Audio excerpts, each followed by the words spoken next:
Sud Radio Média, l'invité du jour. L'invité du jour, c'est Stéphane Rothenberg. Bonjour Stéphane. Bonjour, bonjour à tout le monde. On est ravis de vous recevoir. Moi aussi. Il a encore tamponné son passeport. Voilà.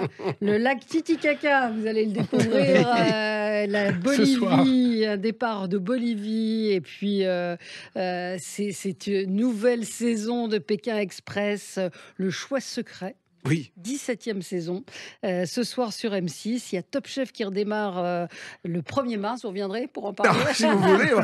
Top Chef, ça va durer tellement longtemps qu'on peut revenir dans la saison. Non, on a calé 2 chefs le 1er mars. Bravo. Vous ne serez pas là, Valérie, bon, parce que vous serez en vacances. Voilà, il y aura Philippe Etchebest et le dernier arrivé qui est... Glendiel. Oui, Glendiel. Ils viennent tous les deux. On l'avait reçu, on les a reçus tous les deux déjà, c'est pas grave. Voilà. Ah bon, on les a Il n'y a reçus que tous. Stéphane que je suis ravie de revoir. Donc, racontez-nous ce tournage. Bolivie, c'est particulier quand même, non? Oui, alors Bolivie, Paraguay et Brésil. Voilà. Mais la Bolivie, c'est vrai que moi j'ai regardé, on voit que c'est difficile, c'est en altitude. Oui. Est-ce que c'est l'un des pays les plus difficiles selon vous? Oui, sans doute. Alors, c'est vrai que c'est merveilleux, hein, mais c'est vrai qu'on est parti le 23 ou 24 août. Il faisait extrêmement chaud, voilà, en France, et on arrive en Bolivie où c'est l'hiver, où on est effectivement, on arrive à La Paz, donc 3700 mètres d'altitude, donc déjà, clac, et il fait, moins quelque chose le soir et quelques degrés la journée. Et les candidats arrivent au lac Titicaca, un peu plus bas, 3300, mais chaque geste est difficile, le souffle est court, et bien évidemment, par vice, je vais les envoyer dans le lac, faire un petit plouf. Pour le début de l'épreuve, il est à 6-7 degrés, donc plus les 3300 mètres d'altitude, comme ça ils sont dans le bain. C'est un bon début. Ils sont dans le bain. On manque vraiment d'oxygène, parce qu'on va voir qu'il y a une candidate qui va avoir un souci. On a eu la chance de voir les émissions avec Valérie avant. Oui. Est-ce que vous avez senti cette terre qui était rarifiée? Oui, alors c'est vrai qu'on a tous, on a tous notre bonbonne d'oxygène dans la voiture, au cas où. Bien sûr. Donc c'est presque tentant parce que c'est très agréable. Alors on a tous la bonbonne d'oxygène dans la voiture, on avait tous des trucs. Moi parfois je faisais un plateau puis j'avais le nez qui saignait comme ça. Et donc le caméraman me disait t'as le nez qui saigne, on recommence. Donc voilà, et ça dure quelques jours avant de s'adapter. Alors on a tous fait des tests d'hypoxie pour ceux qui font dans les hautes altitudes. L'hypoxie, c'est le taux de sang le taux d'oxygène dans le sang. Donc tranquillement, dans un laboratoire à Paris, on pédale son petit vélo et avec un masque, et le masque vous réduit l'oxygène pour simuler l'altitude. Et on vous teste 2000, 3000, 4000, et vous voyez votre cœur qui se met à palpiter 140, 150, alors que vous faites juste à vous pédaler à vitesse vraiment basique. Donc vous vous rendez compte déjà, rien que lorsque vous faites le test avant de partir, que ça va pas être simple. Et effectivement, arrivé sur place, au début on arrive, on se dit ça va. Et puis juste, on fait quelques pas pour choper le taxi ou monter dans le bus, en l'occurrence pour nous, le bus de prod. Et là, on arrive dans le bus et on dit mais qu'est-ce qui va arriver? Même pousser sa valise est un effort, et il nous faut plusieurs jours. Et c'est vrai que d'ailleurs je dis ça, tout le long, c'est dur. Et moi, je suis fasciné des Boliviens qui vivent vraiment dans un pays sublime, mais dur, parce que tout le pays est en altitude. Entre 4000... Après, physiologiquement, ils s'habituent. L'organisme s'est habitué. Voilà, ils s'habituent, etc. Ils marchent 10 fois plus vite que vous. Alors, c'est très étonnant. Puis, effectivement, on est un peu plus grand en moyenne que les Boliviens. Et c'est vrai que nous, dans la production, on a parfois, mon caméraman fait 1m90. Et on a des Boliviens qui font 1m55, 1m60, et qui marchent 10 fois plus vite que lui. Et alors que nous, on souffle. Donc c'était drôle, mais non, pays magique. Nouvelle règle, nouvelle saison, nouvelle règle. Oui, on met des petites choses de choix secret. Alors, pour ceux qui regardent Pékin Express, c'est que normalement, quand vous êtes dernier dans Pékin Express, vous choisissez votre adversaire pour le duel final. Bon, on a rajouté un peu de stratégie. Là, c'est tous les candidats qui ont bulletin secret, d'où le choix secret, choisissent qui ils envoient en duel final. Ça crée une sorte d'incertitude. Ça change tout, parce que d'habitude, on prenait le plus faible parce qu'on voulait gagner la dernière épreuve. Exactement. Et là, souvent, les équipes vont envoyer le plus fort pour pouvoir l'éliminer. Et donc, vous allez vous retrouver en épreuve finale avec le plus fort. Exactement. C'était ça un peu C'était de mettre un peu de stratégie dans un programme qui n'en a pas beaucoup. C'est vrai que nous, comme les candidats sont finalement dans leur monde, ils font leur stop, ils vont chez l'habitant, ils se retrouvent que pendant les épreuves d'immunité à l'arrivée, il n'y a pas beaucoup de stratégie dans Pékin. On en a rajouté un petit peu, pas beaucoup, mais c'est vrai que ça change un peu la physionomie de la course. Ça met un petit enjeu. Ça oblige parfois à se faire des amis alors qu'on n'en souhaite pas franchement. On rappelle les règles, 1 euro par jour, 10 000 km à parcourir, 100 000 euros à remporter, et puis donc 3 territoires, on l'a dit, Bolivie, Brésil et Paraguay. Paraguay, des cris, des épreuves, vous allez entendre tout ça dans la bande-annonce. Vous allez vivre une aventure extraordinaire. Oh, c'est magnifique. Elle va marquer votre vie. Ça fait rêver. Il y a encore quelques heures, nous, on était à Quimper. Je suis en Calbar, en Bolivie. Il y a des lamas quand même. Coucou. Hola. J'ai la pression. Oh, c'est pas ça qu'on va faire là, si? Oh, là, on stresse un max. Cette saison, il y a une nouvelle règle. Le choix secret. Oh, c'est l'horreur. Nouvelle saison, Pékin Express, le choix secret, jeudi 16 février sur M6. On a presque l'impression d'un film d'horreur. Hein, oui, et surtout, je vois la musique hispanisante est un petit peu en décalage par rapport à la musique andine, mais c'est pas grave, on va pas non plus faire le cliché avec la flûte de Pan tout le temps. Hein. Quel couple vous a marqué ou quels sont les couples qui vous ont marqué dans cette saison? Non, c'est difficile, mais alors, on a toujours, c'est vrai que la force de Pékin Express. Hein, quand même, je sais pas si le terme est l'impression qu'ils sont tous quand même assez barrés. Hein. Non, mais c'est vrai que la force de Pékin Express, c'est qu'on fait l'aventure à deux. Alors, c'est quel que soit le lien. Et c'est vrai que nous, moi, j'aime bien l'idée du patron-employé, parce que c'est assez rare. Au départ, c'est un défi de bureau. C'est à la machine à café, et le patron n'a pas voulu se défiler. Il a dit, bien sûr, je vais faire le casting. Et ils ont été pris, et je pense que le patron a été un peu déstabilisé, et qu'il a été obligé, il connaissait pas bien le programme. L'employé, Céline, connaît parfaitement le programme. Et comment un défi de machine à café ça les a emmenés en Bolivie. Et je trouve ça assez drôle. Après, on a toujours les liens qu'on aime bien. J'aime bien le binôme d'inconnus, parce que c'est jamais facile. On a une retraitée un peu bourgeoise et puis effectivement une ancienne militaire conductrice de bus, deux mondes qui se fracassent et il faut s'entendre parce que sinon on n'avance pas. Et c'est pas celle qu'on imagine qui va prendre le dessus. Ah ben voilà, il y a plein de choses. Il y a évidemment les sœurs, les deux sœurs qui ne se quittent pas et qui sont comme chien et chat.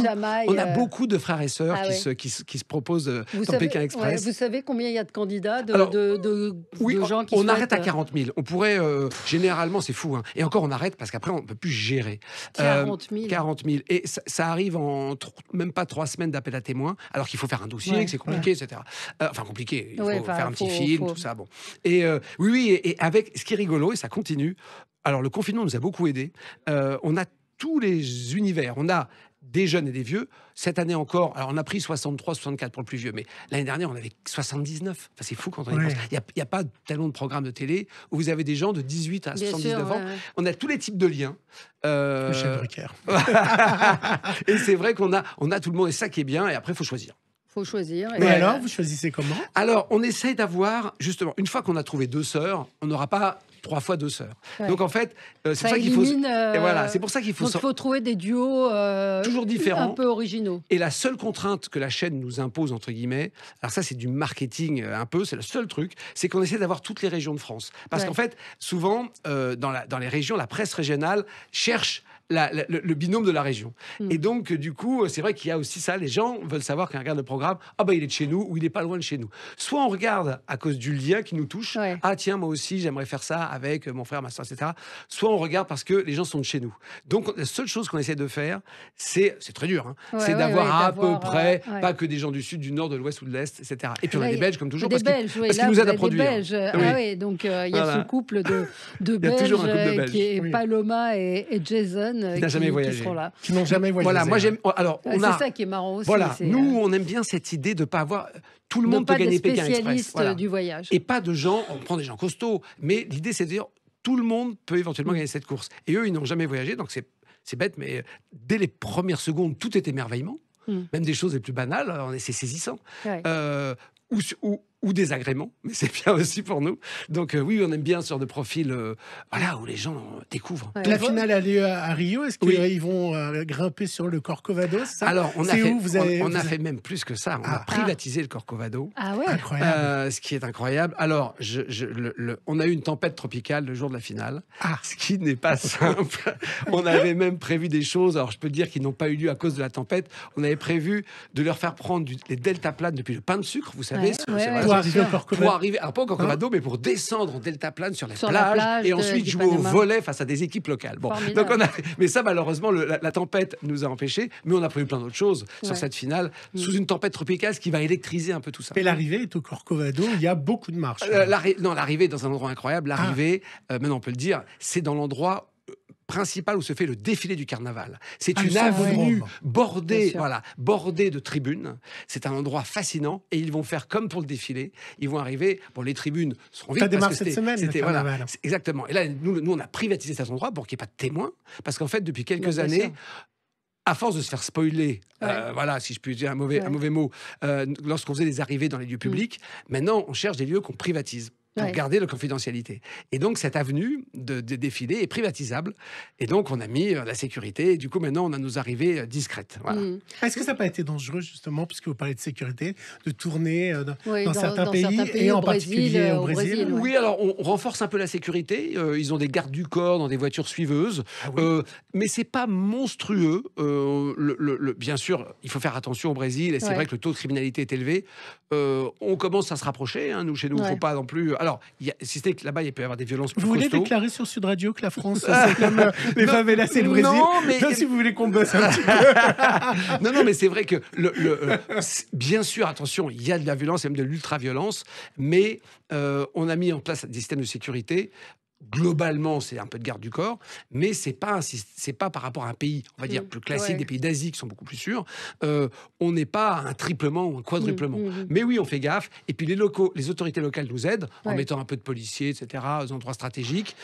Où il y a d'ailleurs, en fait, au Brésil maintenant, par exemple, à Copacabana, Ipanema, avant, on pouvait vraiment avoir des problèmes. Maintenant, c'est impressionnant d'ailleurs les forces. Et puis, bien sûr, on n'a pas allé dans les favelas. Il y a des endroits où il ne faut pas aller pour plein de raisons.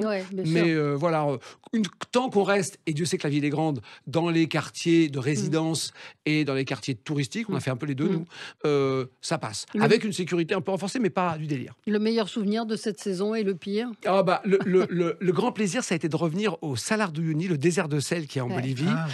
On y a été il y a 15 ans. C'était l'un de mes plus grand souvenir visuel. C'est un désert de sel gigantesque à la frontière entre la Bolivie et le Pérou.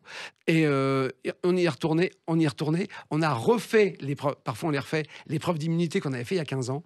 On a retrouvé les vieux camions Toyota. On a même retrouvé les autocollants Pékin Express de l'époque, brûlés par le soleil. Et donc, c'était rigolo de revenir là-bas et de refaire la même épreuve 15 ans après, qui est toujours aussi drôle, qui marche aussi bien. Comme quoi, une épreuve qui est bien conçue, ça marche. Voilà, donc ça a été la fulgurance de revenir à cet endroit qui m'avait marqué déjà il y a 15 ans. Et le pire souvenir de ça?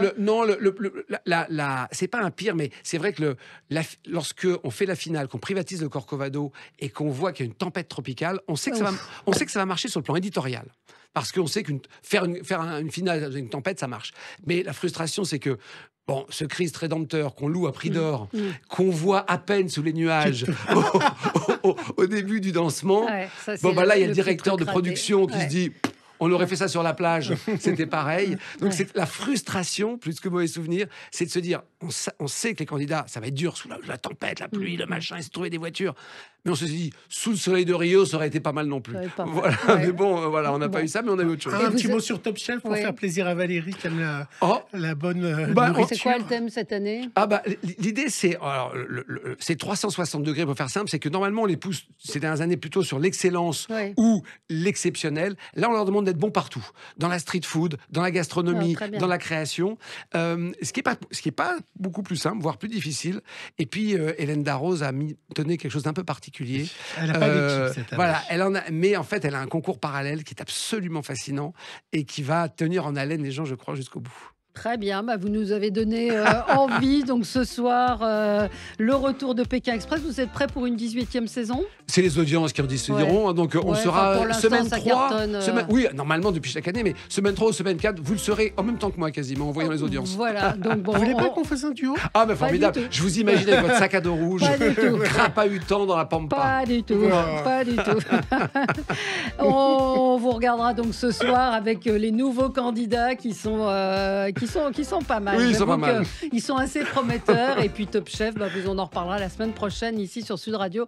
Merci Stéphane Rothenberg d'avoir été avec nous. On se retrouve demain. Et puis tout de suite, c'est Jean-Jacques Bourdin.